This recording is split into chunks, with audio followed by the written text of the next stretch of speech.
नमस्कार दोस्तों। आज दुनिया की सबसे बड़ी और संवेदनशील खबर पर बात करेंगे। क्या अमेरिका और ईरान के बीच सच में युद्ध होने वाला है? क्या हालात इतने बिगड़ चुके हैं कि कभी भी जंग छिड़ सकती है, या फिर ये सिर्फ ताकत दिखाने की राजनीति है? आइए पूरी स्थिति को आसान भाषा में समझते हैं। अमेरिका और ईरान के रिश्ते कई दशकों से तनावपूर्ण रहे हैं। मुख्य मुद्दा है ईरान का परमाणु कार्यक्रम। अमेरिका और उसके सहयोगियों का मानना है कि ईरान परमाणु हथियार बनाने की दिशा में आगे बढ़ सकता है, जबकि ईरान बार बार कहता है कि उसका परमाणु कार्यक्रम केवल ऊर्जा और वैज्ञानिक शोध के लिए है। यही अविश्वास दोनों देशों के बीच लगातार तनाव की वजह बना हुआ है। 2026 में हालात इसलिए ज्यादा चर्चा में आए क्योंकि अमेरिका ने मिडिल ईस्ट क्षेत्र में अपनी सैन्य मौजूदगी बढ़ा दी है। अतिरिक्त युद्धपोत, एयरक्राफ्ट कैरियर और मिसाइल डिफेंस सिस्टम तैनात किए गए हैं। इसे कई विशेषज्ञ स्ट्रेटेजिक प्रेशर यानी रणनीतिक दबाव की नीति बता रहे हैं।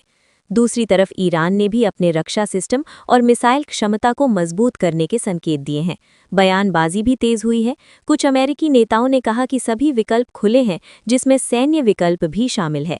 हालांकि साथ ही ये भी खबरें आई हैं कि दोनों देशों के बीच अप्रत्यक्ष बातचीत जारी है, यानी एक तरफ सख्त बयान और सैन्य तैयारी, दूसरी तरफ कूटनीतिक संपर्क। यही वजह है कि स्थिति को हाई टेंशन लेकिन नो ऑफिशियल वॉर कहा जा रहा है। अब सबसे बड़ा सवाल, क्या अभी युद्ध शुरू हो चुका है? जवाब है नहीं। फिलहाल कोई आधिकारिक और पूर्ण पैमाने का युद्ध घोषित नहीं हुआ है, लेकिन हालात संवेदनशील जरूर हैं। मिडिल ईस्ट क्षेत्र पहले से ही कई संघर्षों से प्रभावित है, इसलिए छोटी सी घटना भी बड़ा रूप ले सकती है। इसी कारण दुनिया भर की नजरें इस तनाव पर टिकी हुई हैं। अगर मान लीजिए कि अमेरिका और ईरान के बीच बड़ा युद्ध छिड़ता है, तो इसका असर सिर्फ इन दो देशों तक सीमित नहीं रहेगा। सबसे पहले असर पड़ेगा तेल बाजार पर।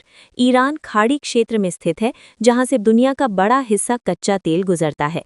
अगर वहां अस्थिरता बढ़ती है तो तेल की सप्लाई प्रभावित हो सकती है और अंतर्राष्ट्रीय बाजार में कीमतें तेजी से बढ़ सकती हैं। इसका सीधा असर भारत जैसे देशों पर पड़ेगा, क्योंकि भारत तेल आयात करता है। पेट्रोल और डीजल महंगे हो सकते हैं, महंगाई बढ़ सकती है और आम लोगों की जेब पर असर पड़ सकता है। इसके अलावा वैश्विक शेयर बाजारों में गिरावट आ सकती है, डॉलर और अन्य मुद्राओं में उतार चढ़ाव बढ़ सकता है और निवेशकों में अनिश्चितता फैल सकती है। कई विशेषज्ञ मानते हैं कि आज की आपस में जुड़ी वैश्विक अर्थव्यवस्था में कोई भी बड़ा युद्ध पूरी दुनिया को प्रभावित करता है।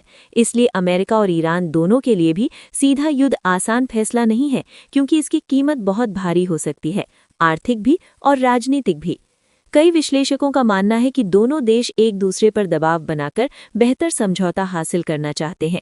सैन्य तैयारी अक्सर बातचीत में मजबूत स्थिति पाने का तरीका भी होती है, इसलिए संभव है कि ये तनाव अंततः बातचीत के मेज पर किसी समझौते की ओर जाए। लेकिन ये भी सच है कि अगर कोई अप्रत्याशित घटना हो जाए, जैसे किसी सैन्य ठिकाने पर हमला या बड़ी झड़प, तो हालात तेजी से बदल सकते हैं। तो निष्कर्ष ये है कि फिलहाल अमेरिका और ईरान के बीच आधिकारिक युद्ध नहीं हुआ है, लेकिन तनाव अपने चरम पर है। दुनिया की नजरें आने वाले दिनों पर टिकी हैं। क्या कूटनीति जीत हासिल करेगी या हालात और बिगड़ेंगे, ये समय ही बताएगा। आपका इस पूरे मामले पर क्या विचार है? क्या ये सिर्फ शक्ति प्रदर्शन है या सच में बड़ा खतरा? अपनी राय जरूर साझा करें।